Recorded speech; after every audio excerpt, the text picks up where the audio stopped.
Okay, so finishing out section 3.4. In the first part of section 3.4, we focused on counting rules. So we answered questions of how many ways can something be done. And we did that by determining if what we had was an ordered arrangement or a selection of objects. So now that you've had a chance to work through the homework, to practice using these counting principles, not only how to evaluate them, but also knowing when to use a particular rule, what we're going to do now for the rest of section 3.4 is expand on this and use the counting rules to find probabilities. All right, now, to find probabilities, you just need to remember that basic rule, which says count the number of outcomes for the event and divide it by the total number of possible outcomes. We know that rule already. We're just going to use it for these situations that involve counting principles as well. Okay, so let's start with an example that we talked about already in the previous class, in the first part of section 3.4, and that was this downhill ski race. All right, we already talked about a downhill ski race with 8 people competing and how to determine the number of ways that they could finish the race, right? This was just the basic use of a factorial. We wanted to order all 8 objects. So we determined last class that the total number of ways we could do this was 8 factorial. All right, now what that does is it gives me the total number of possible outcomes. So for any probability that I want to find for this particular experiment, I know I'm going to count the number of outcomes for the event, and I'm going to divide by 8 factorial because that is the total number of possible outcomes. All right, so the particular event we're asked to look at here is that the skiers finish in alphabetical order. So all I need to do is think about this particular event and think about the number of outcomes that it would include. Now, you don't want to make this harder than it is. This is actually what we call a simple event, because if you think about all the different ways that the skiers could finish, all the different possible rankings of the skiers in this race, only one possible order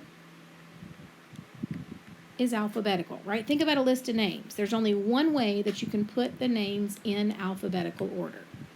So if there's one outcome for the event, I divide that by the total, which is 8 factorial. This is obviously going to be a very small number. All right, but I'm going to use my calculator to evaluate 1 divided by 8 factorial. Now, be careful when you have a very small number, your calculator is going to switch to scientific notation.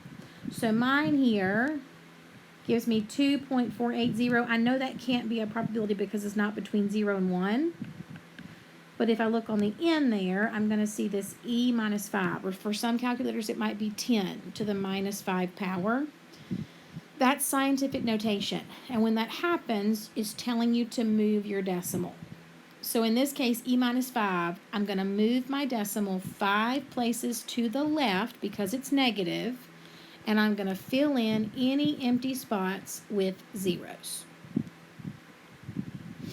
Right, so notice up here, if I take that decimal between 2 and 4, and I move it 1, 2, 3, 4, 5 places to the left, e minus 5, fill in with zeros, then my probability here, very small number but not impossible, is 0.0000248.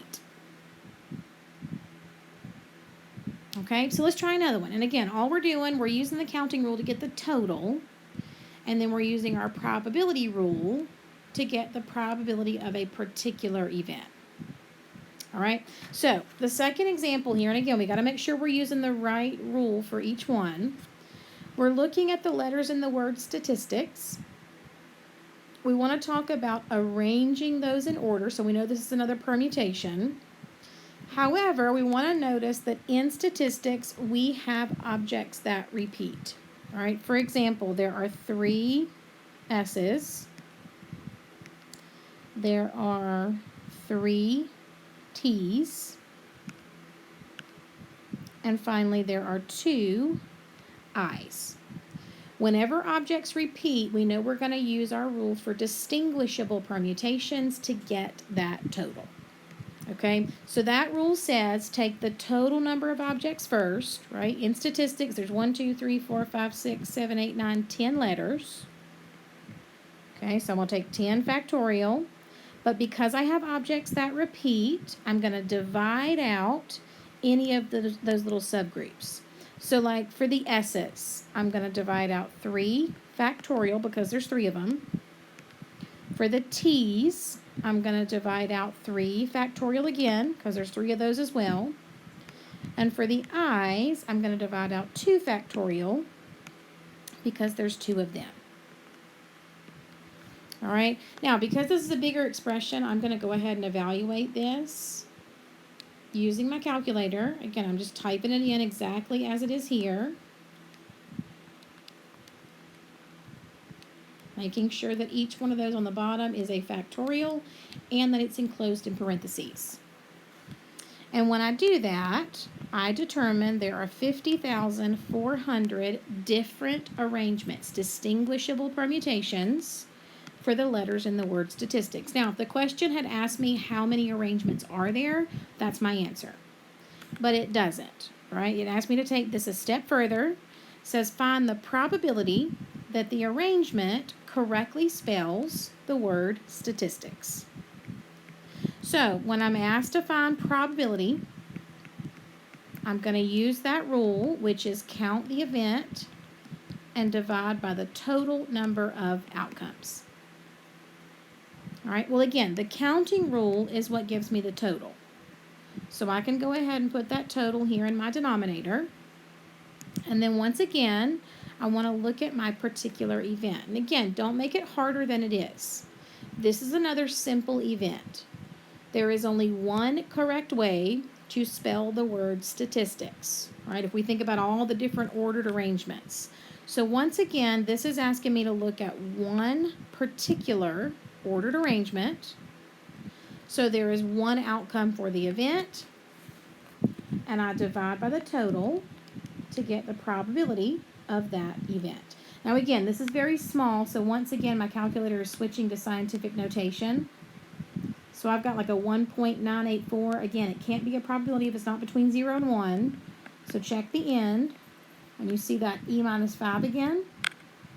So that means I'm going to take my decimal, I'm going to move it 5 places to the left, and that's going to give me a probability of 0.0000198. Make sure if your calculator switches to scientific notation that you do switch back to standard form, unless the question asks you to leave it in scientific notation. All right, so just a little heads up here. If the question says leave your answer in scientific notation, then you would write this as 1.98, depending on how it tells you to round, times 10 to the minus 5 power. That e minus 5 is the same thing as times 10 to the negative 5th, because that's what tells you to move your decimal. All right, so let's do one more with a simple event, and then we'll talk about some where that's not the case. Okay, so we'll skip over the next one for just a minute. We'll come back to it. But let's look at this example here that deals with pizza toppings. All right, so I've got 9 toppings to choose from, no repetition. I'm looking at 3 topping pizzas, all right, in this particular experiment. So notice again, what I did in the beginning is I started with my total. I said, okay, I have 9 toppings. I need to choose 3 of them for my pizza, and the order does not matter, right? Doesn't matter the order of the toppings on a pizza. A pepperoni, onion, and mushroom pizza is the same thing as an onion, pepperoni, mushroom pizza, right? If the order of the toppings does not matter, which it doesn't, we're looking at combinations from 9 total, chosen 3 at the time. Again, this part of it should be reviewed, right? You've been using the counting rules already. You know how to choose which one is appropriate. And so you're using that here to find your total. All right, the key is that these problems are not just asking you how many pizzas are there. They're asking you to find the probability of specific events. So now that I know the total, right? I want to find the probability that I get a pizza with pepperoni, onion, and mushroom. Okay, so probability is count the event, divide by the total. All right, I found my total. That was 9, choose 3, right? Again, see, because the order doesn't matter. All right, and then I want to focus in on my event. If I'm talking about 3 topping pizzas, right, and the order does not matter, this is another simple event. This is only one possible 3 topping pizza. Right, simple event. I take the one outcome for this particular pizza. I divide by the total, and again, you can enter this in your calculator and all in one step. You don't have to evaluate 9C3 first. You can do 1 divided by 9 NCR3. And if I round this to 3 decimal places, I get a probability of 0.012.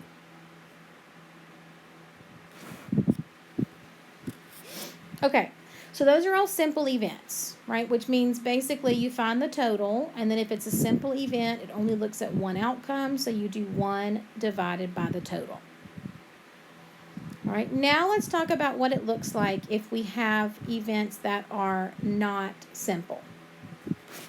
All right, so in my next example here, or really I'm going back to the one that we skipped over, we have that situation where we are assigning ranked offices. This is another one that we talked about in class last time as far as finding the total. So we should remember from what we did last class, if we are assigning ranked offices, right, we're dealing with permutations. And we have 4 ranked offices that need to be chosen. Now again, we're starting with our total, and when I do my total, I don't look at anything specific, right? I look at the big picture. So for my total, I'm going to look at all the different people that I have to choose from. There are 14 possible candidates. I need to assign 4 ranked offices. All right, now where I get specific is when I'm asked to find the probability of a particular event. Okay, so this event here says none of the offices are filled by members of the debate team. Now that's not a simple event because we have 6 possibilities for people on the debate team, right? 14 total, right? It's a little too complex to be just one possible outcome. So when that happens, I'm going to take a little sidestep here and I'm going to ask myself, okay, how many outcomes for the event, which is none, coming from the debate team? Now, I've already determined that this experiment is using NPR.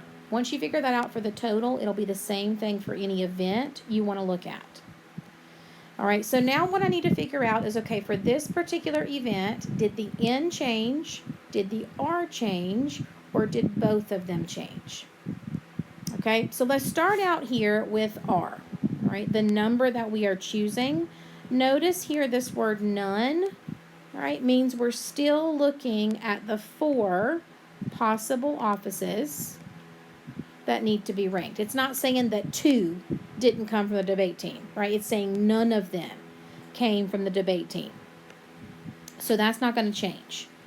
All right. However, if I need to make sure that none of them came from the debate team, then I need to take a minute and figure out how many people are not on the debate team.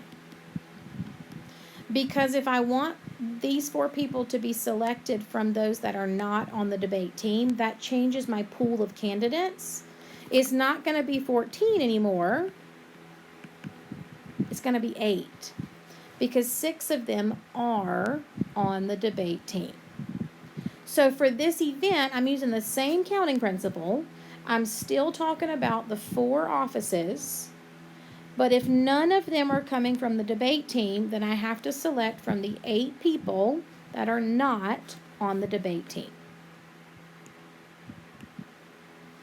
And once I do that, I can come over here and say, okay, now let's find the probability that none are from the debate team, right? Probability is event divided by total, all right?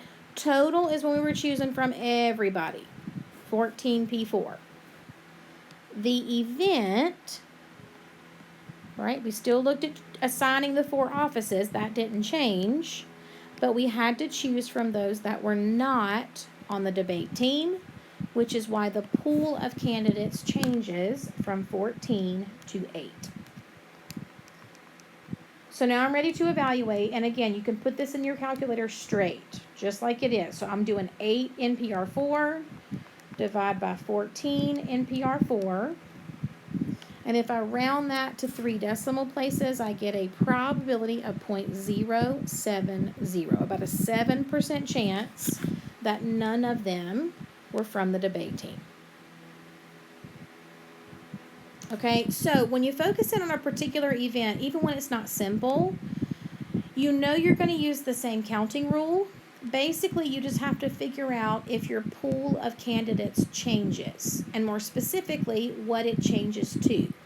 So just to compare here, if this had said, what is the probability that all of them are filled by members of the debate team? All right, think about that for a minute. All of them are filled by members of the debate team. The only difference here would be the pool of candidates for my event. If I want all of them to come from the debate team, then this 8 right here would change to a 6 because there are 6 members of the debate team. So just look at, okay, for my event, what am I being asked to focus in on to make this selection, and how does that change my pool, my value of n, or the number of people that I have to choose from?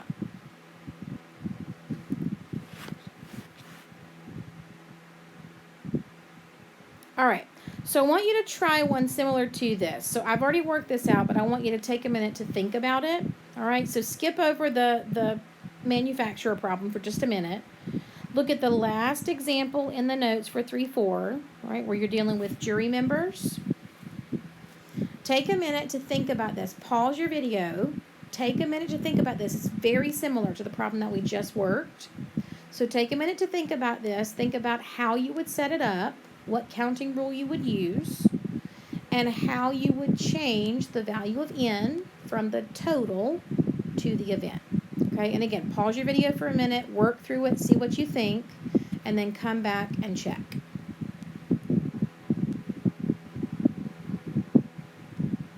All right, what you should determine here, again, start with your total. This is a situation where order is not important. There's no ranking. We're just selecting people for an interview. That's why I chose to use NCR, combination. Now, the number of people I'm selecting here is 3, right? 3 jury members are selected. So R here is equal to 3. And for my total, I want to choose from everybody, right? From the complete pool. So when I talk about the total, right, I'm choosing from a jury pool of 12 members, 5 men, 7 women. Okay, but again, for total, you look at the big picture. Who were you selecting from? Then I focused in on my event. My event is that all 3 selected are men. Okay, so notice I use the same counting rule, still NCR. I'm still choosing 3 for this interview. That hasn't changed. But if I only want to select men, I have to change the pool that I'm choosing from. So I went from choosing from all 12 to only choosing from the 5 men.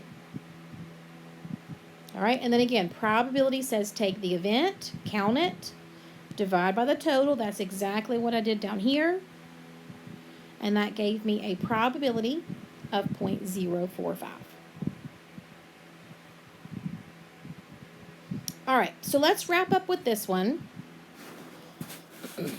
All All right, this one has a lot of information, and when that happens, I like to kind of start my problem out by just kind of writing down everything that I know. This might help you in other problems as well. So because this has a lot of information, I'm going to start and just go through and identify everything that I know. Okay, so a food manufacturer is analyzing 400 corn kernels. Okay, so right off the bat, I know that my total in this experiment is 400 kernels. All right, so when I look at big picture, I'm going to choose from all 400. Now, the next thing that I'm told here is about a specific group, right? I'm told 3 kernels have dangerously high levels of this toxin. All right, so again, I'm going to make a note for myself. The kernels that contain this toxin, there are 3 of them. All right, the next thing I'm going to note, 4 kernels will be selected from the sample. So I'm going to note that. All right, and then I get into my probability. All right, so the first thing I'm going to do, just like I do for all these problems, is I'm going to figure out my total number of outcomes, right? This is where I look at the big picture.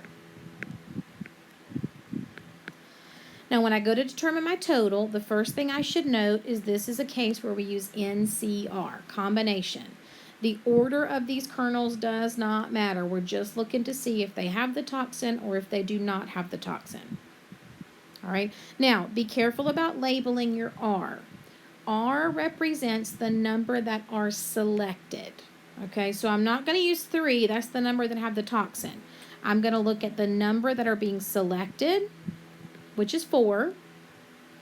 And again, when I'm doing total, I want the big picture, so I'm choosing from all 400 kernels. Okay, now let's go over here to our event. We want the probability that 1 kernel contains high levels of the toxin. So now we're going to count the number of outcomes for the event. And again, this is not a simple event, right? You should be able to see that. 1 kernel contains the toxin. We're choosing 4. There are 3 that have the toxin. It's too complex to say there's only one way for this to happen. So I go back to my same counting rule, NCR, for the event. All right, but I look to see if the N changes, and in this case, if the R changes as well. So notice, for this event, we are only asked to look at 1 kernel being selected. So R here is not 4, it's just 1 kernel selected. But that 1 kernel selected needs to come specifically from the group that contains the toxin. So it's not choosing from all 400, it's only choosing from the 3 in this group, which is those that contain the toxin. Now, you got to be really careful with this one because the event that you're asked to look at doesn't look at the entire experiment, right? Remember, for this experiment, you have to choose 4 kernels. And in your event right now, you're only choosing 1. So when you need to make a second selection, which you do here, you're going to multiply. You're going to use the same counting rule, but you're going to make the remaining selection. Now, we chose 1 here. We need 4 selected, so we have to choose 3 more. Okay, so that the selection here has to be 4 total. And if only one of these can come from the group that contains the toxin, then the remainder must come from the other group.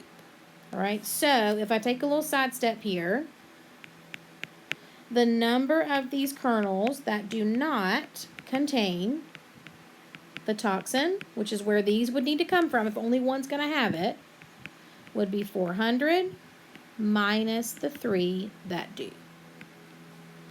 So the remaining 3, which have to be chosen, would have to come from the remainder which would be the 397 that do not contain the toxin. All right, now I'm ready to find probability, again, that exactly one kernel contains the toxin by taking the number of possibilities for the event and dividing by the total. All right, now total we did right at the beginning, 400, select 4, that's looking at everything. The event, we chose 1 from the 3 that had the toxin. We chose the other 3 from the 397 that did not. And now I am ready to evaluate my probability. And again, you can enter all this straight into your calculator. Don't try to evaluate the NCR functions as you go because they're so large, it gets to be a big mess. So I'm going to enter it just like this. 3 NCR1 times 397 NCR3 divide by the total, which is 400 NCR4. And if I round this to 3 decimal places, I get a probability of 0.030, about a 3% chance that one kernel would contain high levels of the toxin. Now, this is as complicated as they get. This is going to be the problems towards the end. But the main thing you have to remember is when you go to look at an event and you choose the same counting rule, you have to make sure that the number of items that you are choosing for your total matches up to the number of items you are choosing in your event. Now, in the case of all or none, right, that will always happen, and you won't have to worry about it. But in the case where you're asked to look at a specific number that's not all or none, you will have to account for the remaining values by making a second selection that comes from the opposite of the event. Okay, so you're going to use these problems as your guide. You're going to work through the rest of the homework in 3-4. It is a difficult section. This is typically one of the hardest sections that we deal with. So if you need to come back and watch parts of the video again, definitely do that. All right, but work through that homework. If you have questions as you do that, please reach out to me via email. And again, I'm going to leave this video up on the homepage so you can come back and reference it as much as you need to as well.